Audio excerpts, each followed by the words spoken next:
Ahí están. Listo, muy bien, empezó la grabación. Empezamos a compartir por acá nuestras diapositivas.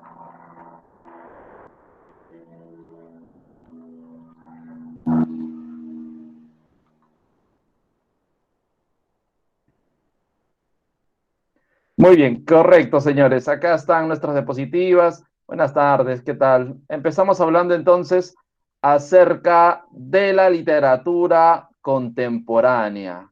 ¿Qué pasa, señores? ¿Qué ocurre? Nos vamos ya al siglo XX. Entramos a un periodo sumamente extenso de la literatura y no solamente pues de la literatura, sino de todo el contexto mundial. Y es que el siglo XX en realidad, señores, es muy pequeño. Sí, el siglo XX es una etapa sumamente reducida, pues. ¿En qué sentido? Si todos los siglos tienen 100 años, en el sentido de que al principio del siglo XX todavía se pensaba como en el siglo XIX, todavía existía cierta literatura realista, cierta fascinación en Latinoamérica por el modernismo todavía. Europa seguía en el realismo, Latinoamérica había entrado ya al modernismo y al mismo tiempo también este siglo XX acaba muy pronto. Eventos que van a cambiar el rumbo de la historia. Para ponerte solamente un ejemplo, el hombre desde que apareció en la faz de la Tierra se movilizaba sobre qué? ¿Cuál era el vehículo del hombre en toda esta historia? Lo llevaba a la guerra, lo utilizaba para el comercio, para transportarse. ¿En qué lo usaba? ¿Cuál era el vehículo? De cuatro patas. Servía al hombre para todo, ¿eh? Don Quijote también tenía uno, ¿sí o no? El caballo, pues, ¿no? El caballo. ¿Y qué ocurre? Lo usó desde que apareció en la faz de la Tierra, lo hemos visto con muchísimos personajes. En el siglo XX a inicios todavía seguían dando a caballo, hasta que en la primera década que apareció, el automóvil revolucionó la forma de cómo transportarse. Y en menos de 50 años, el hombre ya había pasado del automóvil a dar viajes a dónde. ¿Seguía rodando por la Tierra o ya a dónde se había ido el hombre? A la luna. Ya le había dado una vuelta completa al mundo también, ¿no? ¿Qué ocurre? Ahí está, pues mira, ¿no? El siglo XX es un siglo pequeñísimo. Inicia el siglo XX todavía caballos. Aparece el automóvil y hay una serie de inventos y procesos que van a cambiar el rumbo total y hasta que nos vamos al espacio. Increíble, señores. Increíble. Por eso el siglo XX, una vez que damos viajes al espacio, una vez que aparece el rock, ya de una vez también, ¿no? Ya estamos pensando en el siglo XXI. Ya estamos en otro momento de la historia. Ya estamos en otra escala evolutiva ya. Por eso el siglo XX es muy pequeñito. Pero así pequeñito como es, nos ofrece una gran cantidad de sucesos y hechos que irán marcando el rumbo de la historia. Por ejemplo, señores, por ejemplo, la vanguardia. La vanguardia cambiará absolutamente todos los momentos del arte. La palabra vanguardia proviene de dos voces. ¿Cuáles son esas dos voces? Avant-garde. Sí, avant-garde. No a vagar, señor, ¿ah? No a vagar, eso no, avant-garde. ¿Y qué pasa con este avant-garde? ¿Qué significa? Siempre adelante. Los que están a la vanguardia siempre están adelante en esa búsqueda por la transformación, por el cambio. Claro, por supuesto, están allí en ese proceso. Por eso es que, ¿qué sucede? Por eso es que vamos a ver que los que están ahí al inicio están a la vanguardia de la tecnología, a la vanguardia del aula, a la vanguardia de todo, pues, ¿no? Ahí está. Y los que están atrás, sería la retaguardia, más bien, pues, ¿no? Al último, ahí al fondo, ya, pues, adelante. Muy bien. Entonces, ¿qué sucede? Vamos a ver que esta vanguardia, por ejemplo, ¿no? A ver, vamos a esperar que se actualice y siguen marcando, chicos, ¿no? De repente todos están ahí colapsando, de repente. Esperamos un ratito, siguen marcando, no se olviden de marcar tu asistencia. Entonces, ¿qué pasa? Esta vanguardia, pues va a ocurrir, por ejemplo, en Europa. Pero un contexto importante para esta etapa son dos sucesos muy importantes. Número uno, ¿qué pensamos cuando vemos esta esvástica? Esta cruz esvástica, que simboliza qué cosa? ¿Qué puede simbolizar? Ya, aquí vemos claramente pues a los nazis, ¿no? Vemos pues ahí a esta Alemania totalmente radical, ¿no? Con mucha fuerza, que impondrá pues el poder ante los demás y una vez que le dé ese orgullo, porque recordemos que los alemanes vienen de perder la Primera Guerra Mundial, la Gran Guerra, y luego pues se les da ese orgullo, se les da un orgullo a ese puñado de personas, vuelven a resurgir. ¿Y qué hacen luego? Empiezan con un proyecto expansionista. Y se produce así, ¿qué cosa? La Segunda Guerra Mundial, buscando culpables. ¿Cuál será ese gran culpable, ese gran enemigo contra los nazis?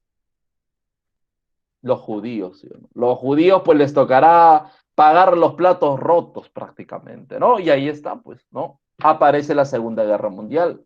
Cuando hablamos de guerras mundiales, hablamos de que las potencias mundiales están involucradas. No es que peleen todo el mundo, pues, ¿no? Sino que aparecen, pues, luego.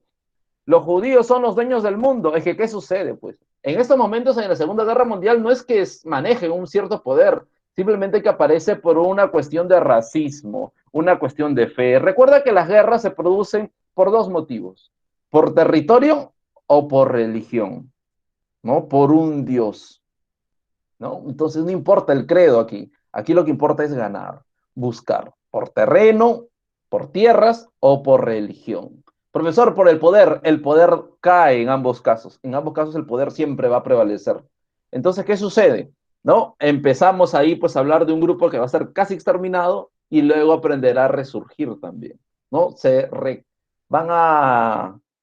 Van a empezar pues nuevamente a crear su propia atmósfera, su propio imperio con el tiempo. Pero hay otro evento también importante en la década del 30. ¿Qué sucede en el 30, señor? ¿Qué sucede en el 29, para ser más exactos? El famoso crack, ¿no? El crack del 29, ¿no? Ese crack pues va a traer consigo a una serie de crisis y es que recordemos que una etapa anterior que se ha producido, hay una grave epidemia también muy similar a la que estamos viviendo en estos momentos. ¿Qué epidemia surgió en esa época? La gripe que, ajá, muy bien, la gripe española, muy bien, la gripe española. Y luego, ¿qué ocurre? Cuando te voy a dar un dato importante, quiero que lo recuerdes siempre. Cuando tú hablas de vanguardia, mire, lo estoy señalando por aquí, cuando tú hablas de vanguardia, piensa siempre en la década del 20. ¿Sí? Ojo, siempre. Profesor, la Segunda Guerra Mundial fue a finales del 39. Ya, pero ¿qué sucede? Pero antes ya está ahí todo un proceso socialista que va girando en Alemania, poco a poco, no aparece de la noche a la mañana tampoco. Entonces, siempre tú piensas en la década del 20. Vanguardia, igual, años 20. Termina la gripe española, muy bien. Hay un momento de furor en Estados Unidos. Hay un momento que Estados Unidos, pues como todos los seres humanos, pues no, imagínate, te pongo un caso, mira, va a ser bien, bien gráfico esto. Imagínate que tú tienes ahí a tu gato o tu perrito, ahí tu mascota en tu casa, ¿no? A tu gato no le falta nada. Ya tú le has comprado todo a tu gato, pero apenas abres la puerta, ¿qué hace tu gato? No le falta nada. Tú abres la ventana, al gato no le falta, le has comprado cama, juguete, sus croquetas, sus whiskas, le has comprado todo lo que quiere, pero se escapa. Se lanzó del segundo piso, mira, es terrible. ¿Qué ocurre? Los seres humanos también funcionan, somos animales también, tenemos un instinto animal, somos seres racionales. Pero ¿qué ocurre? ¿Qué ocurre, señores? Luego de la gripe española, luego de que también existió una gran represión, también estuvieron personas confinadas, encerradas, en cuarentena, como quieras llamarle, luego que acaba, las personas también salen a divertirse, no salen a recuperar, entre comillas, ese tiempo perdido. ¿Y qué pasa? Hay una gran cantidad, pues, hay una gran frivolidad que vive Estados Unidos en la década del 20. ¿Sí? Hay un gran vacío, hay un gran momento en que Estados Unidos pues se llena de frivolidad, de gastos superfluos, hay un gran derroche de dinero, aparecen lo que comúnmente te digo, los locos años 20, que has escuchado, ¿no? Los locos años 20, donde todo es desenfreno, donde todo es perdición. No sé si por ahí has visto esta película con, ¿cómo se llama este actor tan famoso? Leonardo DiCaprio, llamada aquí tiene el mismo título, se me fue ahorita, la tenía aquí. El Gran Gatsby. Ajá, muy bien, El Gran Gatsby, muy bien, Renato.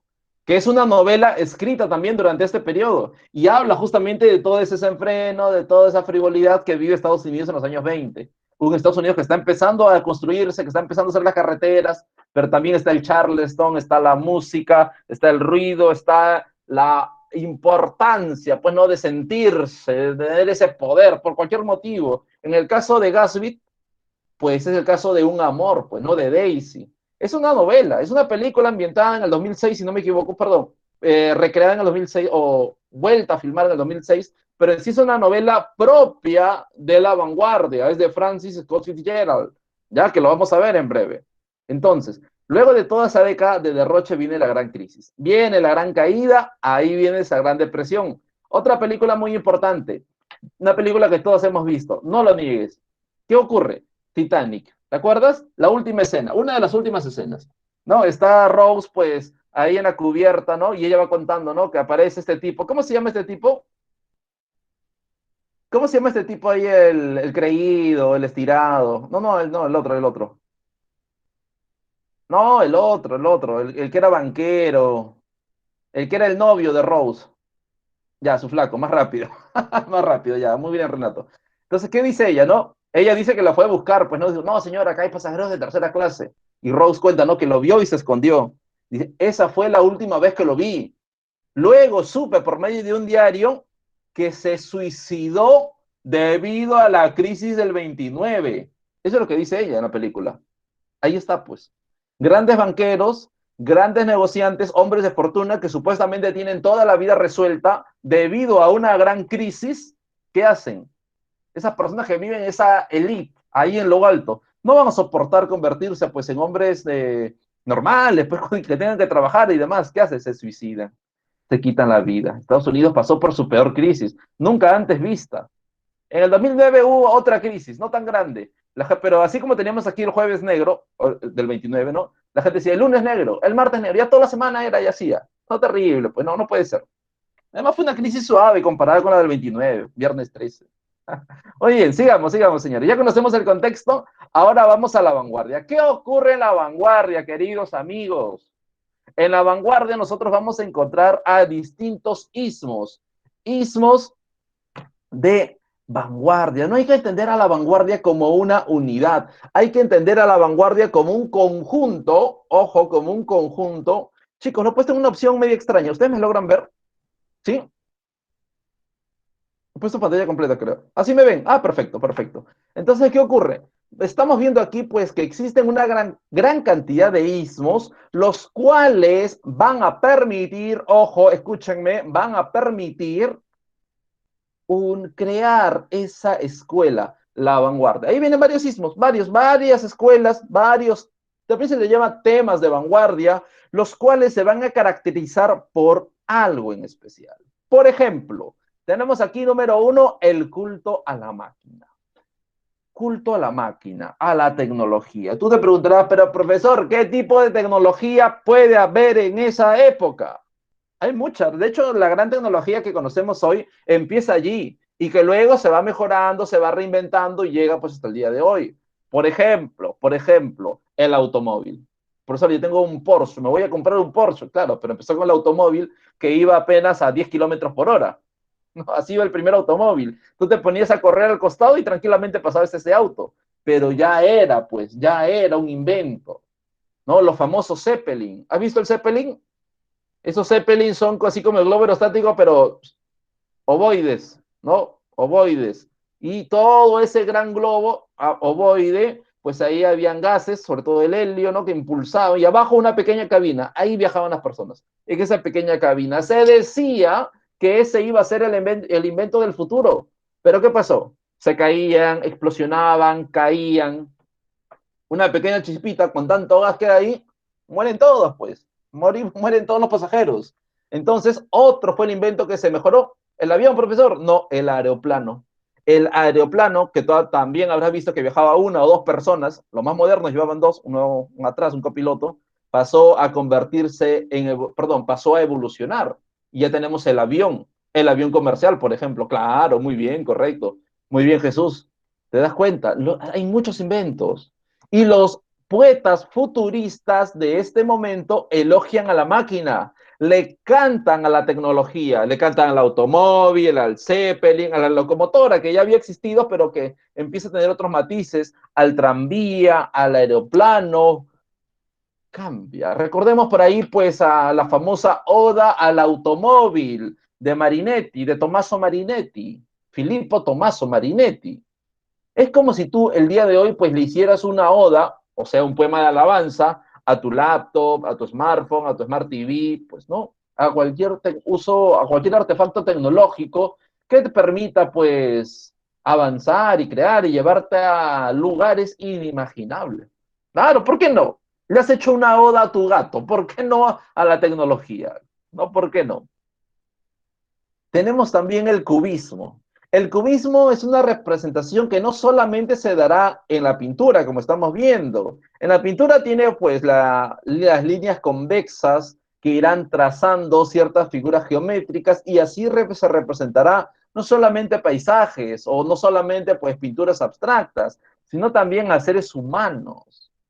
Claro que a su propio estilo. En la poesía también pasa lo mismo. En la poesía también se puede crear y jugar con las formas. ¿Qué tipo de poema es aquel que tiene forma de algo? Por ejemplo, forma de un ave, forma de un caballo, forma de un sol. ¿Cómo se llama ese tipo de poemas? Que tienen forma de algo, que tienen características de algo. Ya muy bien, empieza Guillermo Apollinaire, ¿no? Con sus famosos caligramas. Muy bien, los caligramas representan muy bien al cubismo.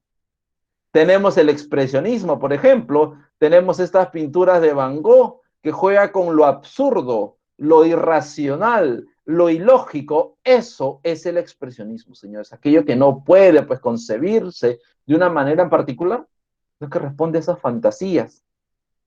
El dadaísmo tiende pues a lo caótico y a lo lúdico. En el caso de la poesía, porque la vanguardia se centra mucho en la poesía, un poquito más en la narrativa, teatro también, pero menos, sobre todo poesía, va a realizar pues va a realizar una técnica muy importante. Imagínate aquí, tenemos un jarrón aquí, imagínate que esto es un jarrón y de repente pues van a participar todos. ¿Cuántos somos? Somos 50.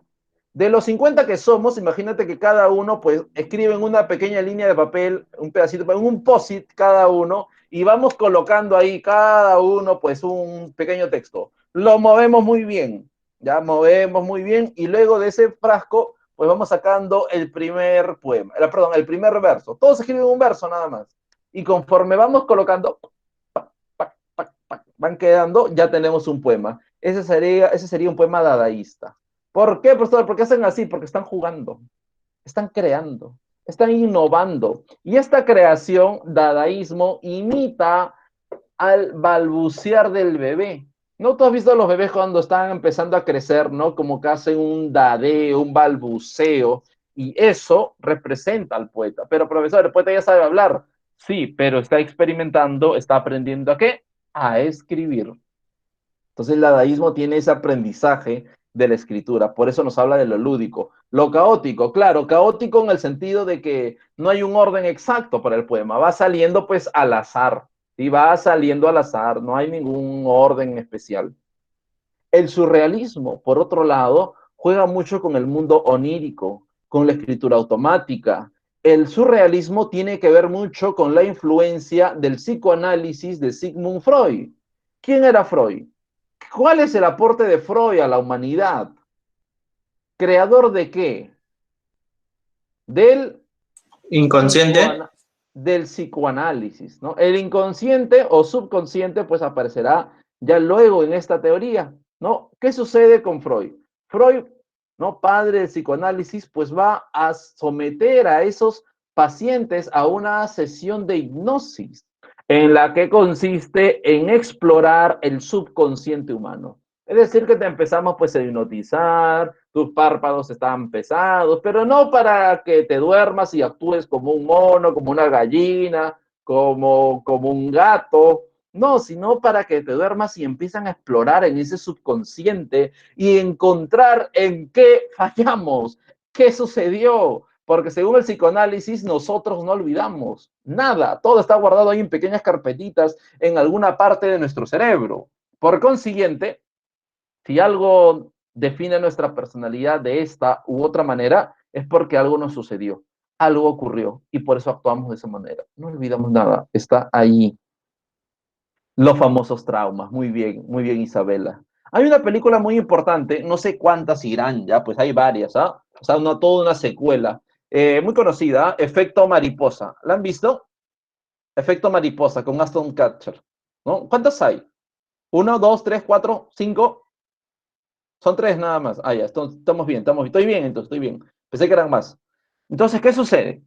Pues esa película derrocha, resbala, tú pones esa película y te vas a rebalar con el psicoanálisis por ahí. Está por todos lados, es una película llena de psicoanálisis. La primera mejor, sí, suele pasar con las secuelas, suele pasar, es muy común eso. Entonces, ¿qué ocurre? Ahí está. ¿Quieres saber qué pasa? Mira esa película. ¿Quieres entender el psicoanálisis? Recrea, pues, Efecto Mariposa. Míralo una vez más. Ya mírala, si la has visto hace tiempo, ahora mírala con otros ojos. Mírala con esos ojos de académico, con esos ojos de estudiante. Claro, bueno, hay que manejar bien ese término de viajes en el tiempo, porque si decimos viajar en el tiempo, por lo general se hace a tiempos lejanos, ¿no? Por ejemplo, no lo sé, pues, ¿no? Me voy a la Edad Media, a ver la independencia. En el caso de él es un regreso, pues, dentro de su memoria. No es tanto viajar en el tiempo, sino un recuerdo, regresar. Claro que en la película sí se notan los saltos en el tiempo, pero es en sí un viaje interno, un viaje en el subconsciente. A ver, ¿qué dice? Freud se basaba en el sueño de sus pacientes también para el inconsciente. Claro, es que cuando uno es un investigador, así de la talla de Freud, por ejemplo, no es que a él se le ocurra, pues, a ver, voy a empezar a escribir mi libro, el psicoanálisis, y parto de los supuestos, de lo que yo creo. No, se trata de la investigación. Y muchas de estas investigaciones tienen que ver justamente con tu propio grupo de estudios. ¿Y quién sería el grupo de estudio? Su paciente. ¿No? Sus pacientes pasarían a ser ese grupo de experimentación que tendrá Freud. En realidad son unos mártires, pues, del psicoanálisis, ¿no? Aportaron a su manera. Muy bien, muy bien. Sigamos entonces, señores. Aquí, por ejemplo, pues tenemos aquí un ejemplo de futurismo. Vemos esta secuencia. No te voy a contar el final, pues, no te puedo contar el final. Tienes que verla, tienes que verla. Aquí vamos a ver que encontramos pues una secuencia, ¿no? Aquí vemos el cine, justo de lo que habla su compañero, el cine. El cine es una secuencia de fotografías, pero giradas a una velocidad pues increíble, una serie de capturas tomadas y reproducidas a una gran escala, lo cual adquiere ¿qué cosa? El movimiento. ¿Sí? El cine también será uno de esos inventos que revolucionará el mundo, el siglo XX. Por eso se le conoce ¿de qué manera? ¿De qué otra manera se le conoce al cine? ¿El séptimo qué? El séptimo arte, ¿no? Se incluye dentro de estas 7 artes clásicas, junto con la literatura, la música, la pintura, la escultura, la arquitectura y la danza. Ahí está todo. Ya el cine también es parte de eso, ¿no? Por ejemplo, aquí vemos, ¿no? De quien hablábamos hace un rato, de Marinetti, ¿no? Filippo Tommaso Marinetti, ¿no? El creador justamente de este psicoanálisis, perdón, de este futurismo que tanto hablamos. Otro de aquí es el cubismo. Tenemos, por ejemplo, en el caso de la escritura, tenemos este poema de Guillermo Apollinaire que nos presenta aquí al caballito, pues, ¿no? Nos presenta este caballo. Claramente se ve, pues, aquí sus crines, su cabeza, sus orejas, sus patitas, ahí están. Tenemos también esta pintura conocida como Las Señoritas de Aviñón, ¿no? Aviñón, pues, no en esta región francesa del norte de Francia, si no me equivoco, ¿no? Nos presenta a estas señoritas, que no necesariamente eran señoritas, pues, ¿no? Sino eran unas, unas mujeres que se dedicaban, pues, al oficio más antiguo del mundo, y que Picasso, de muy buena gente, pues, las retrató, ¿no? Muy solidario Picasso, ¿no? Le quiso retratar a estas damas, ¿no? Ahí aparecieron las famosas señoritas de Aviñón. Un poco sarcástico, ¿no? Un poco sarcástico Picasso al denominar aquí esta pintura. Aviñón es una de las ciudades más importantes. Recordemos que incluso hubo un tiempo que, si no me equivoco, que la capital francesa se trasladó a Aviñón, pero te hablo de que de la Edad Media, ¿no? No siempre fue París, fue cambiando, fue transformándose.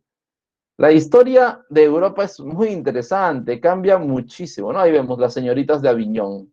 ¿No? Avignon, recordemos que la G y la N suena como una ñ para nosotros, ¿ya? Aviñón. Hay otra pintura importante también de Picasso que se titula El Guernica, que lo veremos más adelante, pues en literatura española. Y también es una pintura que destaca en el cubismo, ¿ya? Acuérdate de eso, el Guernica de Picasso. Guernica, el bombardeo de Guernica. Es arte cubista. Lo voy a poner y te voy a preguntar, así que acuérdate, no te olvides. ¿No? Aquí vemos los caligramas, ahí están. Y pasamos también al expresionismo. Aquí pues aparece uno de los textos más importantes y es que hablamos de la metamorfosis de Kafka. Profesor, yo he escuchado que hay otra metamorfosis de un poeta romano. Claro, muy bien, estamos hablando de Ovidio. Y Ovidio también nos muestra justamente una metamorfosis, pero esa metamorfosis hace referencia a, ¿cómo te digo?, a la creación del mundo. ¿Cómo entendieron el mundo según los romanos? ¿Cómo apareció? ¿Te acuerdas que los griegos tenían un libro similar? Yo te enseñé, lo traje aquí en pantalla, lo vimos. ¿Te acuerdas? ¿Te acuerdas cómo se llamaba ese libro? ¿No te acuerdas? ¿Sí te acuerdas? La teogonía, muy bien. La teogonía, mira, ojo, la teogonía, la metamorfosis, pero de los romanos, el Génesis de la Biblia, el Popol Vuh de los mayas, son libros que te hablan de la creación. Y hay muchos más, claro, pero eso es lo que estamos estudiando nosotros. Y esos libros, todos empiezan con lo mismo. Todos dicen que al principio era caos, no había nada, era desorden y que luego se hizo el hombre, ¿no? Y todos van haciéndose del barro, ¿no? Muy interesante, porque culturas que estuvieron que no estuvieron conectadas, salvo de repente por ahí griegos y romanos, pero los mayas no, por ejemplo, ¿no?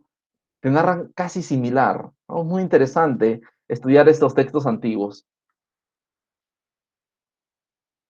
Claro, pero en el caso de Mahoma, recordemos que Mahoma ya pertenece a la Edad Media y así como los católicos, pues se inspiraron en la religión judía para poder crear, ¿no? Lo que es el Génesis, de hecho toma casi todo el Antiguo Testamento, Mahoma también responde a un estudio tanto del judaísmo como del cristianismo, o sea que se nutre de ambas religiones. Mahoma no era un tipo que simplemente tuvo una revelación, no, sino que tiene un conocimiento cristiano y tiene un conocimiento judío.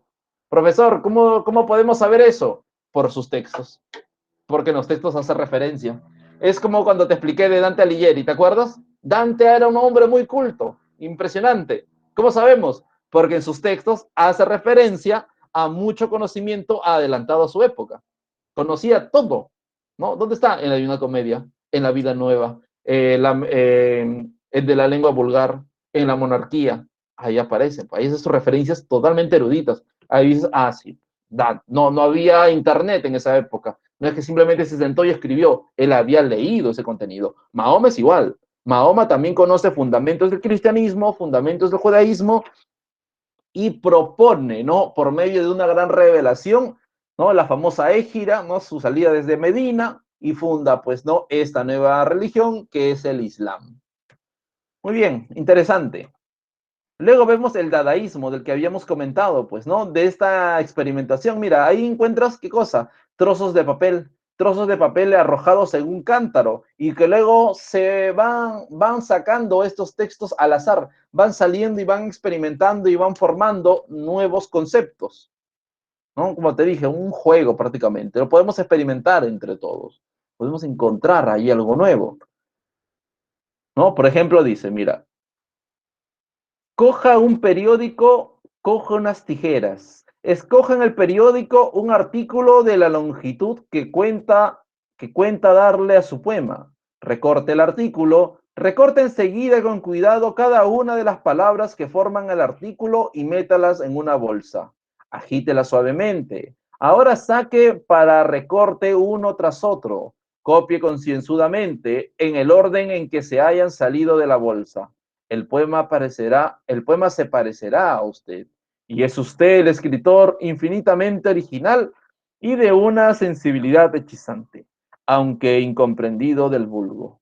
¿Te das cuenta? Aparece un factor lúdico aquí. Aquí aparece pues una creación totalmente muy dadaísta, pues no es muy de vanguardia. No podemos decir que el positivismo y el dadaísmo sean opuestos, porque recordemos que el dadaísmo se da aquí en el siglo XX con la experimentación, es un ismo de vanguardia, mientras que el positivismo que estudiamos la semana pasada en el realismo responde pues a otra forma de entender el mundo. Recordemos que Augusto Comte se va a basar mucho en las leyes de Darwin, en este naturalista, y aplica lo que se conoce como el darwinismo social. Las leyes de Darwin aplicadas a la sociedad moderna. Por ejemplo, según Darwin, en el origen de las especies, ¿quién se adapta? Perdón, ¿quién sobrevive? ¿El más grande, el más fuerte, el más inteligente, el más pequeño, el más hábil, el más rápido? ¿Quién sobrevive? El más apto. Muy bien, entonces los demás se extinguen. Perfecto, hasta ahí coincidimos todos, ¿no? Ahí evolucionó el ser humano, acá estamos nosotros. Hasta ahí estamos bien. Pero Comte, eso es lo que dice Darwin, Augusto Comte, ¿qué hace? Aplica eso a la sociedad moderna. Por lo tanto, ¿quién será la persona? ¿Quién será la persona que pueda pues alcanzar su trabajo, terminar de estudiar con éxito, graduarse con éxito, alcanzar un buen trabajo, cumplir sus sueños, pues no sé, tener su departamento, su casa, su auto, viajar por el mundo? ¿Quién realizará eso? El que se adaptó al método de estudio y dijo, ¿sabes qué? Me pongo a estudiar y ya está, porque yo me voy a adaptar y voy a ser el mejor. Porque dice, no, a mí no me van a imponer que tenga que estudiar, si quiero estudio, si quiero no presento la tarea. ¿Quién alcanza los sueños? ¿El primero o el segundo? ¿El primero o el segundo? ¿Quién alcanzó sus sueños? ¿Quién alcanzó la meta? El que hace las tareas, el primero, ¿verdad? Porque él se adaptó, pues. Salimos del colegio, señores. Yo sé que en el colegio, pues muchos de repente estábamos relajados haciendo otra cosa. Pero viene la academia y cambia tu método de estudio, ¿sí o no? Cambió. Pasaste de, ¿qué importa? Aunque sea un 11 para probar. Dejaste ese 11 para alcanzar la máxima nota en cada prueba de la CEPRE, ¿sí o no? Dejaste ese 11 que, aunque sea un 11, con un 10 apruebo. Dice. Acá ya no. Acá quieres la máxima nota. Y cuando ya estés dentro de la universidad, también vas a querer la máxima nota. Podrás acceder a becas, ¿no? Intercambios, ser un gran estudiante, por lo tanto alcanzar pues mejores trabajos. Ahí está. Te adaptaste. Y ese que se adaptó surgió. Y ese que se adaptó pues tendrá buen trabajo. Eso se llama darwinismo social, señores. Las leyes eso es positivismo, por ejemplo. Claro que el positivismo hay muchos más campos, desde luego, pero ahí se aplica. Eso ya es el realismo. Acá estamos en vanguardia, este es otro tema. Ajá, no podemos decir que se opone. Necesariamente no. Por ahí de repente algún autor puede encontrar la comparación, pero no necesariamente, ¿ya? No necesariamente. Muy bien, sigamos, señores. Tenemos también el surrealismo, tenemos aquí a André Breton, tenemos, por ejemplo, pues, a la experimentación, señores. Tenemos a este cambio, a este renovar de la historia. Y va apareciendo, por ejemplo, por allí un pintor muy famoso llamado Salvador Dalí, que habrás escuchado, que ahora es muy conocido, ahora que las redes sociales pues ayudan a recrear las imágenes, aparece un Salvador Dalí con sus bigotes hacia arriba, ¿sí o no? ¿Has visto ese pintor? Sus bigotes hacia arriba, ahí. Ya, él es Dalí, por ejemplo. Él pintó esto, esos tigres que están allí. ¿No? Temas oníricos. Cuando hablamos del onírico, ¿hablamos de qué? Hablamos del mundo de los sueños, por ejemplo. La escritura automática, la escritura onírica. Así que va durmiendo y entre sueños, más o menos, se le ocurre una idea, apunta ahí en la libreta al costado, lo primero que se le ocurre. Eso es escritura onírica, por ejemplo. Muy bien, sigamos. Ahora, dentro de esta narrativa contemporánea, nos dejamos la vanguardia y entramos a lo contemporáneo, aparece pues también otra forma de ver y entender el mundo. Tenemos, por ejemplo, pues características como una temática variada, ya no solamente son novelas románticas, ya no son solamente novelas realistas, sino que hay novelas policiales, novelas históricas, novelas terroríficas o de terror, hay novelas, por ejemplo, marcadas por el indigenismo ya a mediados del siglo XX y así, van cambiando, es diversa. Aparece, por lo tanto, una visión integral del ser humano. Aquí ya el mundo vive más interconectado que nunca. Ya los países no están tan lejanos y hoy peor todavía, hoy mucho menos, ¿no? Hoy mandas un mensaje y en segundos te están leyendo al otro lado del mundo. Antes que había que esperar meses para que tu carta llegue a Europa y otros par de meses para que te respondan. Casi medio año. Difícil. Hoy no, hoy es cuestión de segundos nada más. El telegrama, por ejemplo, ¿no? Pero el telegrama era cortito también, pues, ¿no? El telegrama era lo más cercano, pero había palabras reducidas, ¿no? No sé si ustedes se acuerdan, no sé si ustedes llegaron a ver esto, pero los mensajes de texto. ¿Te acuerdas cuando los mensajes de texto eran, pues, cobraban por palabra? Ahora es 10 céntimos, creo, pero antes cobraban por palabra. Y las personas resumían, pues, todo su texto. Algo así era el telégrafo, ¿no? Resumir lo más posible. Muy bien, a ver qué hice por acá.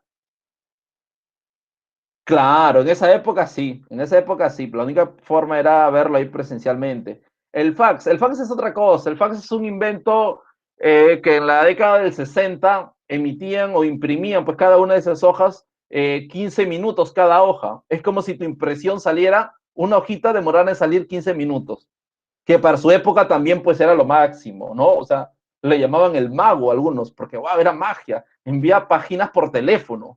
Ya en los 90 es más rápido, ya en los 90 es más rápido, pues, ¿no? Más rápido. Hoy el fax ya ni siquiera existe, ya ni se piensa en el fax. Ha caído en desuso esa palabra. Aparece la experimentación lingüística, ¿sí? El giro de nuevas palabras, de nuevos términos. Aparece la innovación técnica, aparecen técnicas como la ruptura del orden cronológico, el narrador omnisciente, que ya viene del siglo XIX, aparece, por ejemplo, tener la multiplicidad de voces, ¿no? ¿Te das cuenta? Aparecen las historias paralelas, ya empieza a haber un desarrollo mayor de la narrativa. Así, por ejemplo, encontramos a ciertos autores, como por ejemplo tenemos ahora en el caso de Alemania a Thomas Mann con el famoso lobo estepario, ¿no? Ahí está. Tenemos, perdón, como la montaña mágica en este caso, a Hermann Hesse con el lobo estepario, ahora sí, Thomas Mann, La muerte en Venecia, que toca temas relacionados en una pandemia similar a la que hoy vivimos, pero en Venecia, donde también, como sabemos, fue un lugar donde causó mucha muerte, ¿no? Esta epidemia que seguimos viviendo todavía. El lobo estepario de Hermann Hesse, en el caso de Alemania. Tenemos El extranjero, que también trabaja el tema de la peste, también trabaja el tema de la pandemia. En este caso hablamos de esa Argelia todavía bajo el poder de los franceses, ¿no? Y cómo uno puede llegar a ser extranjero en su propia patria, es lo más ilógico, ¿no? Pero uno llega a ser extranjero en su propia patria en algún momento, ¿sí? Y las razones culturales pues también ayudarán a involucrar a esas personas. Tenemos a Marcel Proust con su busca del tiempo perdido, una selección de relatos increíbles. Tenemos La náusea también de Jean-Paul Sartre. Tenemos al Ulises de Joyce que nos representa al hombre moderno, pero encerrado, encasillado en el siglo XX, ¿no? Igual, todo un hombre muy similar con sus propios problemas. Y finalmente tenemos a Franz Kafka, que si bien es cierto que nace en Checoslovaquia, pero escribe en alemán, por lo tanto su literatura es asociada a la literatura alemana. Nace en Checoslovaquia, no, judío encima, ¿no? Pero escribe en alemán, ¿ya? Por eso su obra se considera en ese grupo. Ahora aquí vemos algunas técnicas narrativas de las que estábamos hablando, pues. El monólogo interior, es decir, ese libre fluir de la conciencia de los personajes, la multiplicidad de voces, todas las formas que uno tiene para narrar. Ya no encontramos solamente a una Madame Bovary que va narrando, que va hablando en primera persona. Tampoco vemos a un Fedor Dostoyevsky, perdón, a un Raskolnikov hablando ahí solito, sino que todos los personajes tienen su propia historia. Todos empiezan a contar, todos empiezan a hablar. La ruptura del orden cronológico o lo que comúnmente tú llamas el flashback, ¿no? Esos saltos en el tiempo. Las historias paralelas, dos historias que aparecen pues de manera separada y cuyos personajes en algún momento tendrán que encontrarse, tendrán que convivir allí. Y por último tenemos el narrador parcial, que va a contar únicamente de su propia perspectiva. El narrador omnisciente conoce la psicología de sus personajes, el narrador parcial no. El narrador parcial pues aparecerá de un modo distinto, tendrá otra idea, otra forma de entender el mundo, que será la suya propia. En el caso de Kafka, como les mencionaba, pues este hombre va a morir muy joven, vive muy, pero muy poco, siempre su vida estuvo marcada por ese padre totalmente autoritario, totalmente y que va a imponer sus ideas, creando una personalidad sumamente tranquila o casi sumisa en Franz Kafka, lo cual aparecerá en cada uno de sus textos, ¿no? Una personalidad ahí terrible. ¿De qué muere? De tuberculosis, ¿sí? Muere de tuberculosis. Recordemos que la tisis es una de las enfermedades, una de las epidemias. Digo epidemias porque en realidad mató a muchas personas durante mucho tiempo, ¿no? De hecho, es una enfermedad que todavía sigue, siempre hay. Claro que en esa época era una enfermedad mortal, ¿no? Hoy la tuberculosis pues es tratada y es más, es tratada gratuitamente. No, no era nada de eso, Jesús. Al contrario, hay ahí algunas historias de ciertos amores de Franz Kafka. Es interesante, pero no podemos tocarlo en este momento por cuestión de tiempo. Ajá. Sería interesante también mencionarlo. Hay bastante ahí para mencionar. Pero eso no te van a preguntar en el examen. Eso no te van a preguntar. Aparecen dentro de sus textos la carta al padre, una carta larguísima y hermosísima, totalmente lacrimógena, te va a hacer llorar ahí. La metamorfosis de la que vamos a hablar, el castillo, está el proceso, América, la muralla china. Y si bien es cierto que de todos estos textos no fueron terminados, quedaron totalmente inconclusos porque la muerte alcanzó pues a Kafka, dejando a su amigo, a Max Brod, para que publicara esos textos. Lamentablemente o afortunadamente, como quieras verlo, Max Brod no cumplió su palabra, no los quemó como pidió Kafka, sino que más bien los publicó, respetando obviamente la autoría de su amigo. ¿Sí? Muy bien, así aparece, por ejemplo, la metamorfosis que vamos a narrar a continuación. Pensemos en Gregorio, pues como un hombre que es un pasante de comercio, un viajante, un gran empleado. De él vive su madre, su papá, su hermana Grete. Sin embargo, un día, luego de un sueño intranquilo, él aparece totalmente transformado en un insecto. Él piensa que es un mal sueño, así que piensa que durmiendo se le va a pasar y va a poder ir a trabajar. No obstante, al despertar se ve que su cuerpo se ha transformado. Tiene en lugar de espalda un grueso y curvio caparazón. Sus extremidades se han transformado en largas patas negras y de su voz solamente sale un chillido. A Gregorio le preocupa solo una cosa: su aspecto no es. ¿Qué le preocupa a Gregorio? No poder ir a trabajar. Es lo único que le preocupa, no poder ir a trabajar. ¿Cómo va a trabajar así? Su padre llama a la puerta y él le dice que no va a salir. ¿Cómo le dice el profesor si no hablaba? Le envió una nota por debajo de la puerta. El padre no le molesta más. Gregorio trabaja todo el día y todos los días. Bueno, pues un día que falte no pasa nada. Pero así se pasa el segundo y el tercer día, hasta que su jefe viene. Su jefe llama a la puerta, su jefe pide hablar con él. Y es allí cuando Gregorio recién sale, al tercer día. Y el jefe, ¿qué hace? Se topa con un monstruoso insecto. Por consiguiente, ¿tendrá trabajo? No, despedido. Gregorio ya no le sirve. Y si es empleado, ya no es útil. ¿Para qué tenerlo? Adiós. Gregorio pasa de convertirse en el hijo querido al hijo no querido, vamos a dejar por darle un nombre. ¿Por qué? Porque antes Gregorio mantenía a todos. Su mamá no puede verlo, su mamá se desmorona cada vez que lo ve transformado ahí en un insecto. El padre le tiene cólera porque ahora que no trae dinero es más bien un estorbo. La única persona que al principio tiene cierto afecto es Grete, su pequeña hermana, a quien le había prometido enviarla a estudiar al conservatorio, ¿no? Una gran músico era, tocaba violín. Sin embargo, pues ahora solamente le llevaba comida. Pero Gregorio ya no come esa comida. ¿Qué quiere comer Gregorio? Desperdicios, frutas descompuestas, sobras de comida. Eso sí consume. Al principio iba ella, luego pasa a ser una empleada la que lo atiende. Esa empleada, pues ya más fría, ¿no? Iba y, bicho, bicho, ¿dónde estás, bicho? Le decía, ¿no? Bien fría, y bien fría esa empleada. ¿Qué sucede? De repente empiezan a alquilar una habitación para que se queden allí unos huéspedes. Pero estos huéspedes que al principio se han quedado en una habitación y que están tomando pues sus alimentos, escuchan la música de la bella Grete.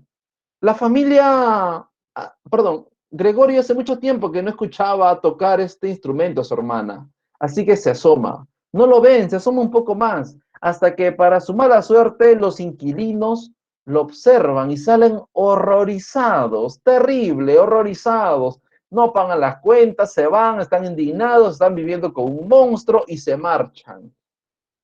Fracasó este intento de negocio. El padre, que ya le tenía cierta cólera a Gregorio por no traer ingresos, ahora lo odia completamente.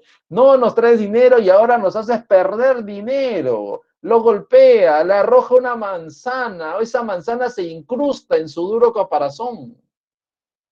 Somos seres orgánicos, al igual que esa manzana, somos seres hechos de carbono. Esa manzana empieza a podrirse poco a poco, empieza a crear una infección en ese caparazón.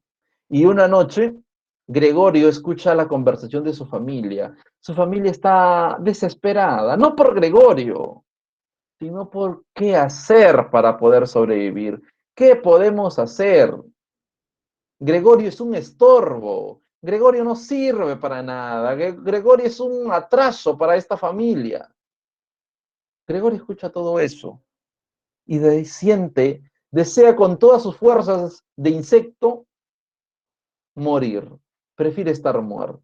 ¿Qué mejor? Esta va a ser la mejor ayuda para su familia. Al día siguiente, bueno, pasan 2 días y no se escucha ningún ruido. La empleada decide abrir la puerta y cuando entra, Gregorio está con sus patitas para arriba. Le habían echado ray, parece, ¿no? Sus patitas para arriba estaba Gregorio, ya fue, pues. Una F ahí por Gregorio. Su sacrificio, morirse. Terrible. La familia, lejos de ponerse triste, la familia se siente feliz, señor. ¿Cómo es eso? Por fin nos liberamos de ese insecto. Por fin. ¿Y qué sucede? Para olvidar tan terrible episodio, deciden irse de viaje.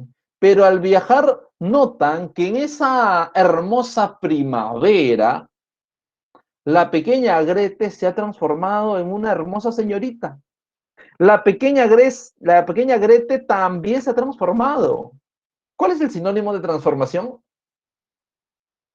Sinónimo de transformación, metamorfosis. Gregorio Samsa tuvo su metamorfosis. Grete también. Pasó de ser una niña a convertirse en una bella señorita, la cual representaba, ¿qué cosa? La oportunidad de la familia. ¿Para qué? Para poder surgir. Para poder conseguirle un buen pretendiente, casarla y así subsistir como familia. Fin. ¿Qué sucede? ¿Qué ocurre? Pues aquí vemos la deshumanización del hombre. El hombre ya no es un ser, el hombre simplemente es una máquina que sirve para producir dinero, que cuando no puede producir más, ya no sirve y se acabó todo. Profesor, ¿en qué se transformó Gregorio? ¿En una mosca? ¿En una cucaracha? ¿En un escarabajo? ¿En qué? ¿En qué se transformó, señores? No es precisado por el autor, no se sabe. Simplemente, como diría Vegeta, ¿qué cosa es? Un insecto. Muy bien, un insecto. Ahí está. Correcto, señores. Ya está, listo.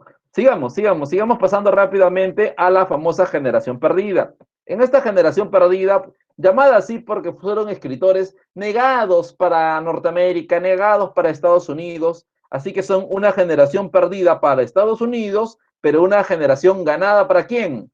Para el mundo. Encontramos entonces pues a estos escritores que se desarrollaron en Europa, sobre todo en Francia, en esos locos años 20, a autores como Ernest Hemingway, ¿no? Como John Dos Passos, como John Steinbeck, como William Faulkner y el infaltable Francis Scott Fitzgerald, el gran Gatsby.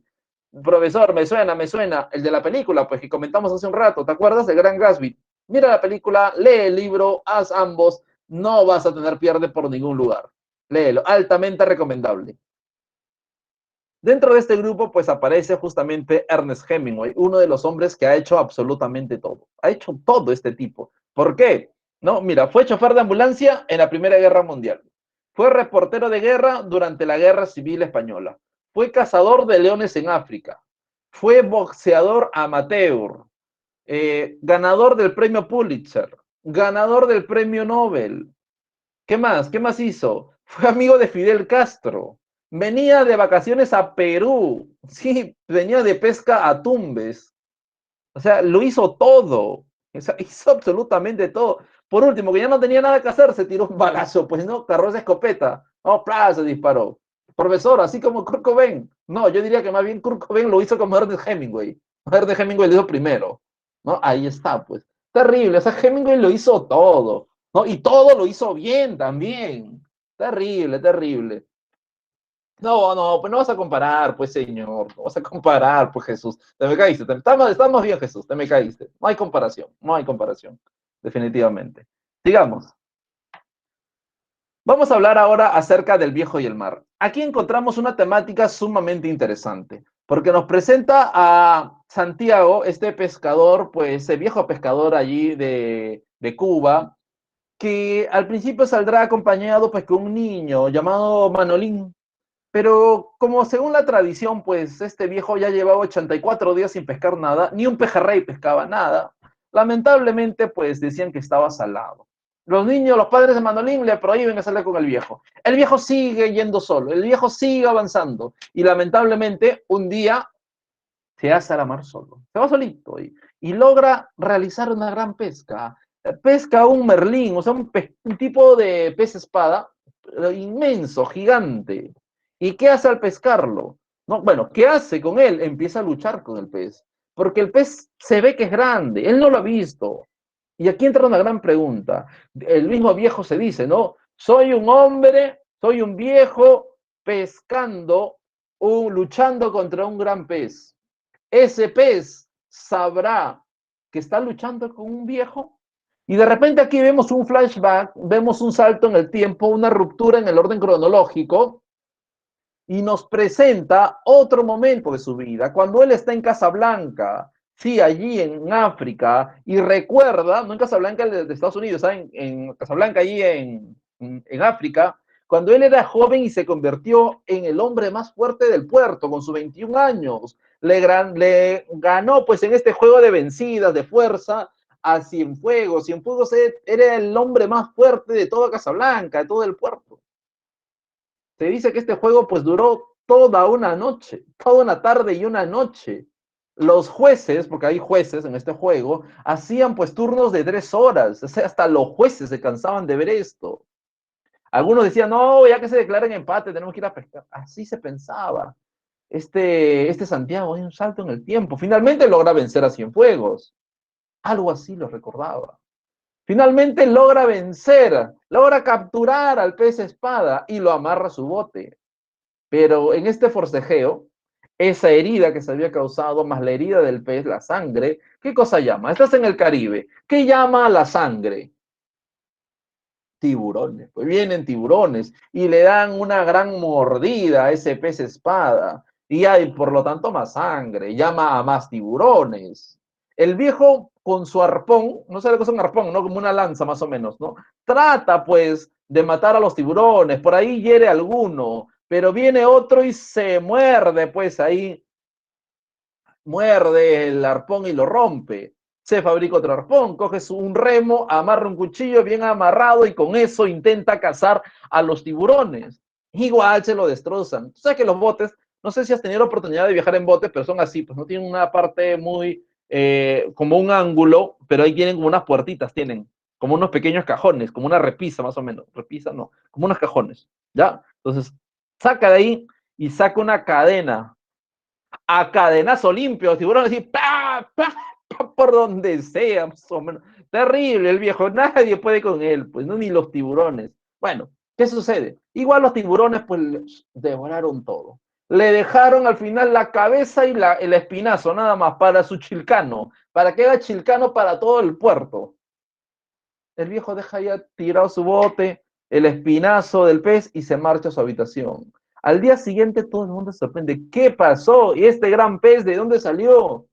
Miran el bote y reconocen el bote del viejo. Manolín, que está ahí también mirando se va a buscar al viejo. ¿Y qué sucede? Dice, viejo, estoy fascinado, lograste vencer tu mala racha. No, Manolín, los tiburones me vencieron, los tiburones se comieron todo el pez. No, no digas eso, viejo. Todos tienen respeto por ti. Todos te admiran. Has roto tu mala racha, tú eres lo máximo. Enséñame todo. Yo también quiero pescar como tú. Cuando sea grande quiero ser como tú, le dicen. Y se quedan haciendo planes para ir a pescar, pues. No, terrible, terrible. ¿Qué sucede? ¿Qué nos muestra aquí Ernest Hemingway? La vida, ¿qué cosa es? ¿Qué es la vida? Es un frenesí, un sueño, una ilusión. No, ese es la vida es sueño. ¿Qué es la vida para Hemingway? Una lucha constante. La vida es una lucha constante, una perseverancia. Ahí está. Pues. ¿Quién es el personaje principal? El viejo, obviamente, pues. El viejo es el personaje principal. ¿No? Manolín también entraría como uno de los personajes principales, pero el protagonista, ¿en quién se centra todo? El viejo, pues, ¿no? Él es el hombre, definitivamente. Ahí está, ¿no? Ahí está agarrando pues a palazos a los tiburones. Terrible, terrible. Muy bien, dejamos de compartir, señores. ¿Sí? Si hay una pregunta, bienvenido ahí. Mientras, deja de compartir. Si no, dejamos de compartir. Voy a compartirles más bien aquí ahora el quiz de esta semana. No se vayan, no se vayan. Vamos con el quiz, está por aquí. Si hay una pregunta, bienvenidos. Tenemos un minuto todavía. Y el quiz va por aquí, señores. Ahí está. No se olviden de entrar, de revisar el texto. Y ya nos estaríamos viendo pues la siguiente semana, el siguiente lunes. Ya, señores, nos vemos. Que les vaya muy bien. Hasta pronto. Bonito inicio de semana para todos. Chao. Chao, chicos. Muchas gracias. Nos vemos, profe. Nos Chao. vemos, Jesús. Chao.